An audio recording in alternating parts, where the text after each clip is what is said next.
Hey guys, and welcome back to Freelance Fridays. So last week I did a video on some of the pros and cons of having your own photography studio, and this week I wanted to go through 5 things that I've personally learned while having my photography studio in Sydney. As you guys might know, I did rent out a photography studio from around July last year in Sydney, and it's been an experience, I will put it that way. There's been good things and there's been bad things, and some of which I actually went through last week. But this week I really want to go through some of the things that I've experienced that maybe some of you guys might not necessarily think about.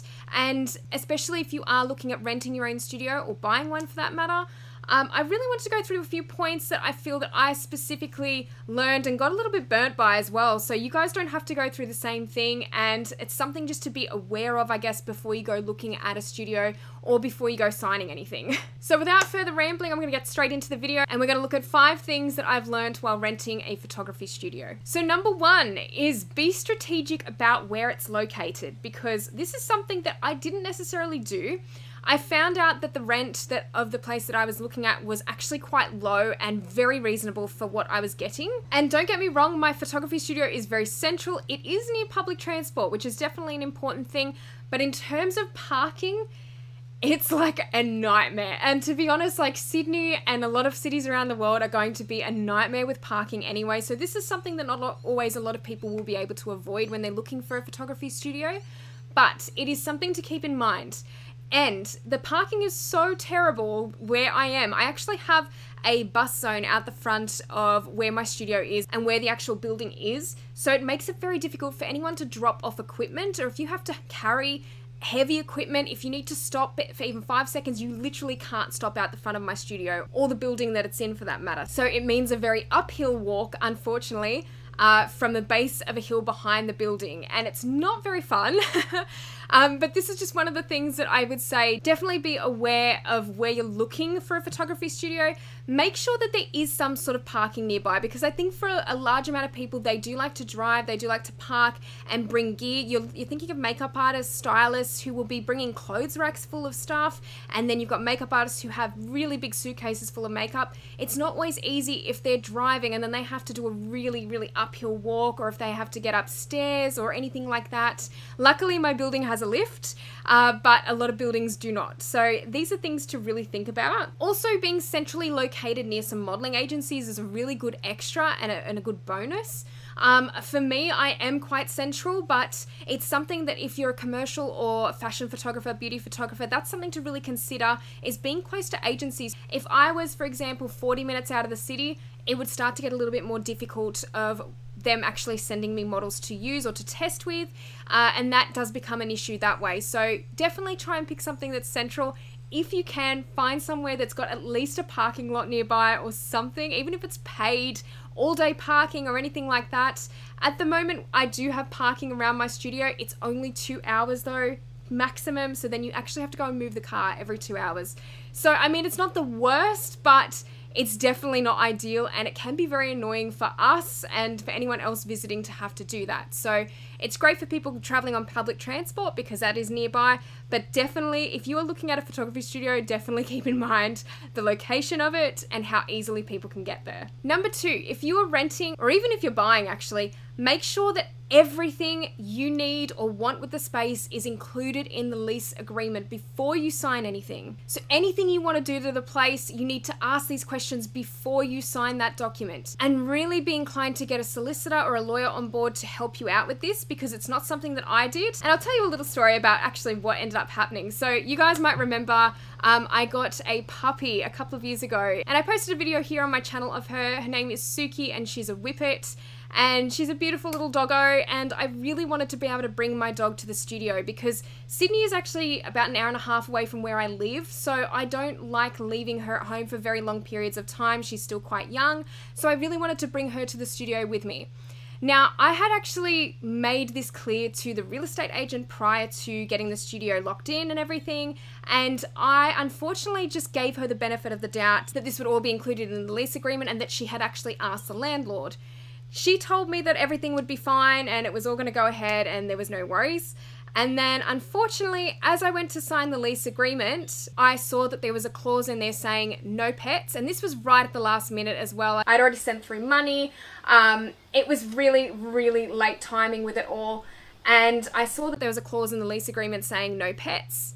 And I sort of questioned this, and you can actually alter the agreement. So if you do see anything in there, you can challenge it and put down notes. So I put down a note next to it saying, spoken to real estate agent, should be able to bring my pet to the studio, provided she's under my supervision, etc., etc.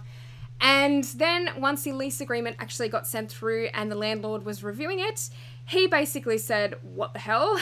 And he sent the real estate an email saying, no, there are not to be any pets. And then unfortunately, the real estate agent got back to me and said, oh, sorry, actually, you can't bring your pets. So this was really frustrating after I'd gone through the whole process of sending money through. I'd spoken. I feel like I did the right thing in asking the real estate and confirming with her several times, and then making the alteration only to have that sort of thrown back in my face right at the end after everything had been signed. Was like, oh my god. I mean, that's not the worst thing that can happen, especially with your own studio. Like, worse things could happen. So that's exactly why next time I would definitely be inclined to get a solicitor or a lawyer on board to read through the lease agreement. And if there's anything that you don't agree with, make sure that it's addressed. And on that note, actually, if you are looking at using it as your own business and renting out the studio to others, particularly if you're renting the studio yourself, make sure that is also included in the lease agreement. Because unfortunately, some landlords won't like you doing that. So make sure that that is something that is definitely included. Number 3 is to keep it simple when it comes to decor and equipment initially. So I think it's all too easy to get very carried away with decor and painting the place and new flooring and getting furniture in there and studio equipment that you may not even need. But I think initially, if you want to keep costs down, make sure you don't go too crazy, because I ended up ordering quite a few things that in the end I don't really need. So I just really wish I hadn't have done that, and I had have like been a little bit more planned with what I was going to do with this studio. And especially because I only have the studio for a year, it is being redeveloped. The whole building is being redeveloped, so I can't extend it past that year mark.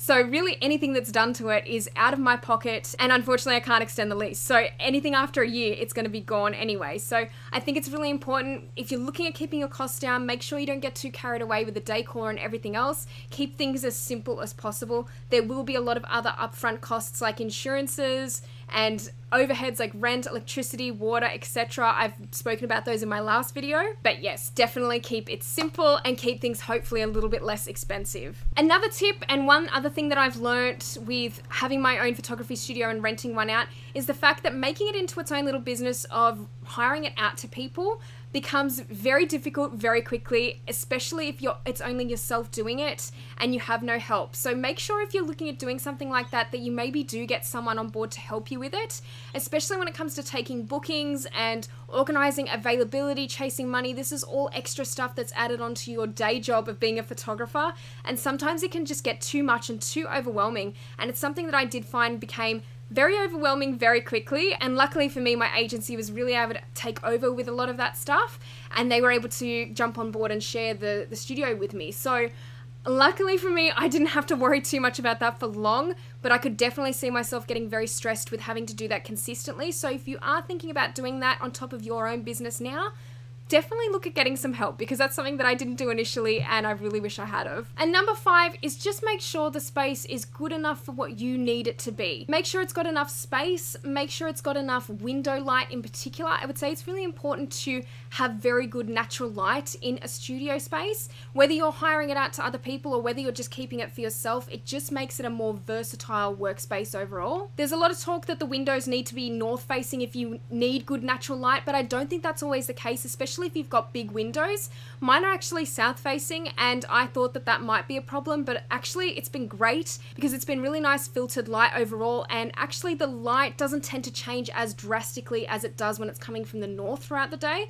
So I tend to find that's a little bit more softer that way, but it's really great light. And I think regardless of which direction the light's coming from, maybe just look at what you need specifically, and it's going to be so dependent on your style of photography and what you need. But overall, like I said, just make sure it's something that fits you and your style of work. So guys, I really hope you enjoyed this video on 5 things that I've learnt while renting my photography studio. There's definitely been a few mishaps along the way, but it's all a learning process, and hopefully if you guys listen to this video, then maybe you won't make some of the same mistakes that I did. But hopefully this has been an enlightening video, and if you liked it, please give it a thumbs up, and if you haven't subscribed to my channel already, please click the subscribe button and the notification bell to make sure you see all the videos that I have in future, and I will see you in the next video. Bye!